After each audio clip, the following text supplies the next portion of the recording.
Welcome to B A Karekar YouTube channel. आप सभी का स्वागत है आपके अपने YouTube channel B A Karekar में। मैं शिवम शुक्ला आप सभी दोस्तों का हार्दिक स्वागत करता हूं। दोस्तों, आज की वीडियो में हम बात करेंगे सूर्यकांत त्रिपाठी निराला जी से एक प्रश्न लगातार एग्जाम में पूछा जा रहा है।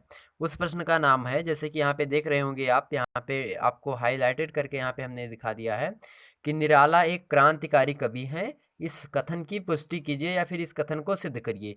क्या ऐसा है कि निराला जी एक क्रांतिकारी कवि हैं, क्या नहीं है?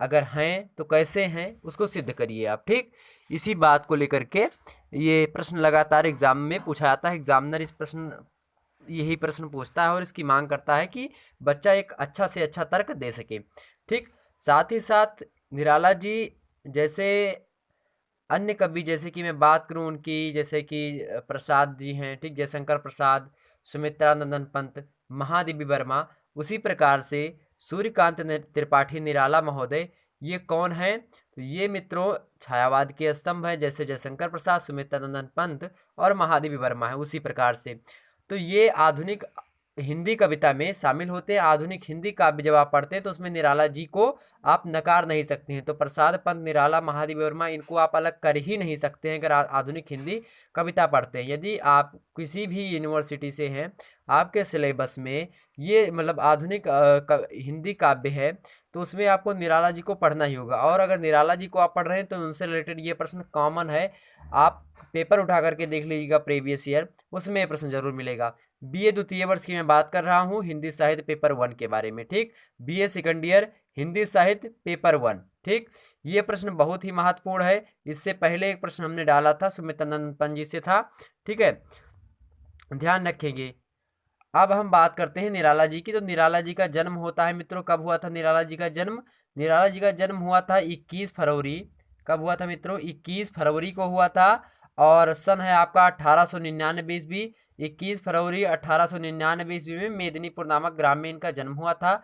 इनकी जो पहली काव्य कृति मानी जाती है वो अनामिका मानी जाती है। तो अनामिका इनकी पहली काव्य कृति है। और आपके पाठ्यक्रम में बात करूं तो उनकी 5 कविताएं सम्मिलित हैं। पहली है जूही की कली, दूसरी है बादल राग फर्स्ट, तीसरी है जागो फिर एक बार फर्स्ट, और चौथी है दान, पांचवा है स्नेह निर्झर बह गया। इसका सिलेबस हमने पूरा अपलोड कर रखा है।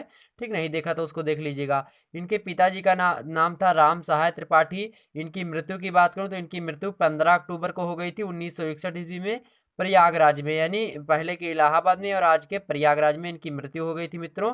ठीक है, ये बात आपको पता होनी चाहिए इनके बारे में, कॉमन सी चीज है। ठीक, आइए बात कर लेते हैं। जो है निराला जी क्रांतिकारी कवि हैं। ठीक है, इस बात की हम पुष्टि किस प्रकार से करते हैं? देखिए, निराला जी की बात करूं तो निराला जी की कविताओं में देखेंगे तो निराशा का स्वर भी मुखरित हुआ है। इसको रिलेटेड भी प्रश्न पूछा जाता है। चित्रित प्रेम भावना भी इनके रचनाओं में मिलती है। ठीक है, साथ ही इनकी रचनाओं में और देखें तो नारी का चित्रण विविध रूपों में मिलेगा आपको। ठीक है, और उसके बाद में इनकी काव्य भाषा बड़ी ही अच्छी रही है। संस्कृत निष्ठ खड़ी खड़ी बोली हिंदी का प्रयोग इन्होंने किया है अधिकतर। ठीक है, तो ये सारी बातें इनको लेकर के कॉमन है। साथ ही साथ प्रतीक प्रस्तुति पर भी प्रकाश ये अच्छे तरीके से डालते हैं निराला जी हैं। उसके बाद में प्रकृति का मानवीकरण अधिक हुआ है इनकी रचनाओं में, और रहस्यवादी भावना पर भी इन्होंने प्रकाश डाला। तो छायावाद में रहस्यवादी विचारधारा तो थी ही। ठीक है, अब बात करते हैं कि जो निराला जी हैं ये क्रांतिकारी कैसे हैं। यहाँ पे देखें मित्रों, निराला एक का व्यक्तित्व जो है, एक निराला का व्यक्तित्व एवं कृतित्व, यानी जो व्यक्तित्व था, यानी इनका जो पर्सनालिटी थी, व्यक्तित्व की इंग्लिश होती है पर्सनालिटी, और जो कृतित्व था यानी जो इनकी व्यक्तित्व है, और कृतित्व यानी रचनाएं, और इनका जो व्यक्तित्व है, व्यक्तित्व मतलब होता है पर्सनालिटी। तो इनकी पर्सनालिटी और कृति दोनों क्या है? निराली ही है। मतलब निराला का व्यक्तित्व एवं कृतित्व दोनों निराला है, मतलब अच्छा है बहुत। निराला मतलब अच्छा होता है। ठीक, उनकी रचनाओं में जहाँ एक और छायावादी काव्यधारा के अनुरूप प्रेम और सौंदर्य का निरूपण हुआ है मित्रों, वहीं पर दूसरी ओर प्रगतिवादी धारा के अनुरूप क्रांतिकारी भावना एवं रूढ़ियों तथा जीर्ण जर्जर मान्यताओं के प्रति विद्रोह का स्वर भी मुखरित हुआ है।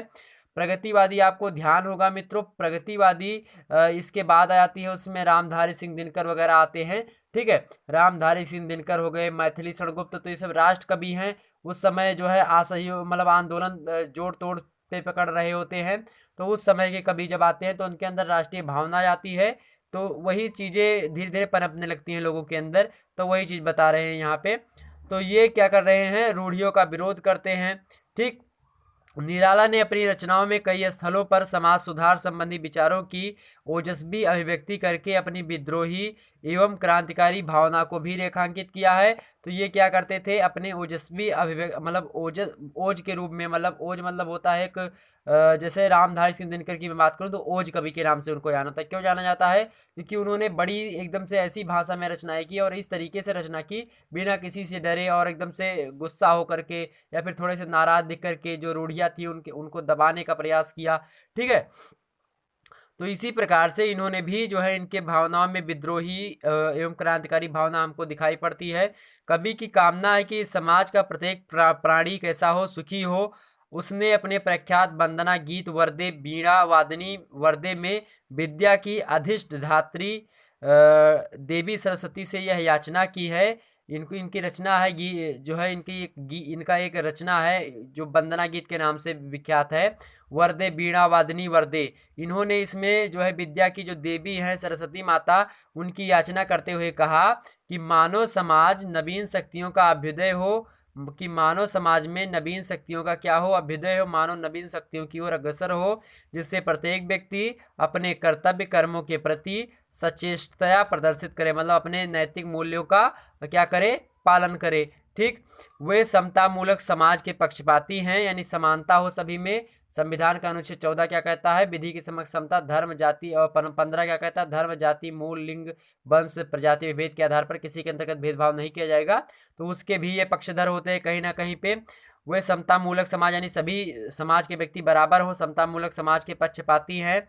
वे ऐसी सामाजिक व्यवस्था का घोर विरोध करते हैं जिसमें एक व्यक्ति अमीर हो, और जो एक मतलब कोई ऐसा समाज होता है अधिकतर समाजों में कि जो अमीर व्यक्ति हो अमीर हो होता जाता है और जो गरीब है वो बहुत ही गरीब, जिसमें एक अमीर और अधिक अमीर होता जाता है और एक गरीब और गरीब होता जाता है। इनकी क्रांतिकारी भावनाओं को पुष्ट करती हुई निम्न पंक्तियां कही जा सकती हैं। वो पंक्तियां ये आपके सामने आ गई, देखिए।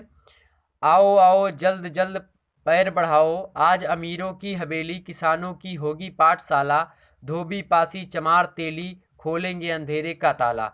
ठीक, ये जो है एक व्यंग तरीके से इन्होंने कहा है अमीरी को लेकर के और गरीबी की तुलना करते हुए इस पर व्यंग किया है। ठीक, उसी का ये द्योतक है, ये जो मैंने काव्य रचनाएं आपके सामने पढ़ी कि आओ आओ जल्द जल्द पैर बढ़ाओ, आज अमीरों की हवेली, किसानों की होगी पाठशाला, धोबी पासी चमार तेली, खोलेंगे अंधेरे का ताला। ठीक, निराला एक क्रांतिकारी कवि है मित्रों। यह कथन उनके निम्नलिखित वक्तव्य से ही सिद्ध हो जाता है। क्रांति साहित्य की जननी होती है। जब किसी समाज में जैसा किसी समाज का जैसा अनुरूप होता है उसी हिसाब से उस समाज का साहित्य होता है, उस समय काल का साहित्य होता है। तो इनके समय में जब निराला जी थे उस समय क्रांतियां हो रही थी।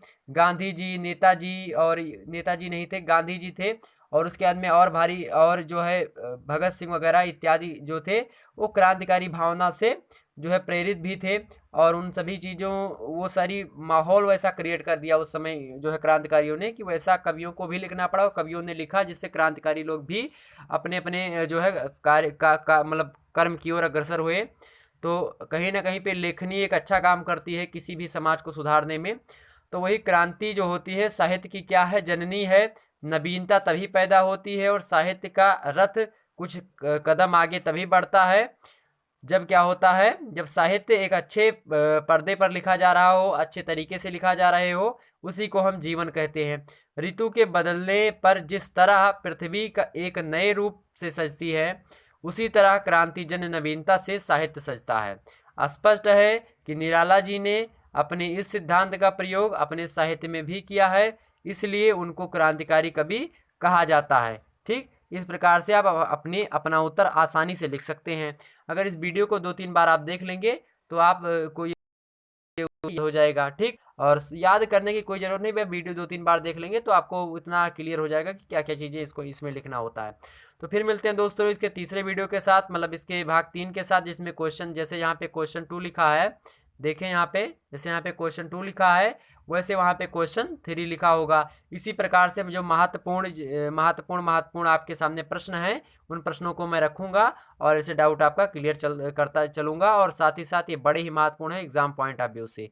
फिर मिलेंगे दोस्तों एक नई वीडियो में, नई ऊर्जा, नए जोश और नए उमंग के साथ। तब तक के लिए आप लोग मज़े करिए, आसानी से पढ़ाई करिए। धन्यवाद आप सभी का।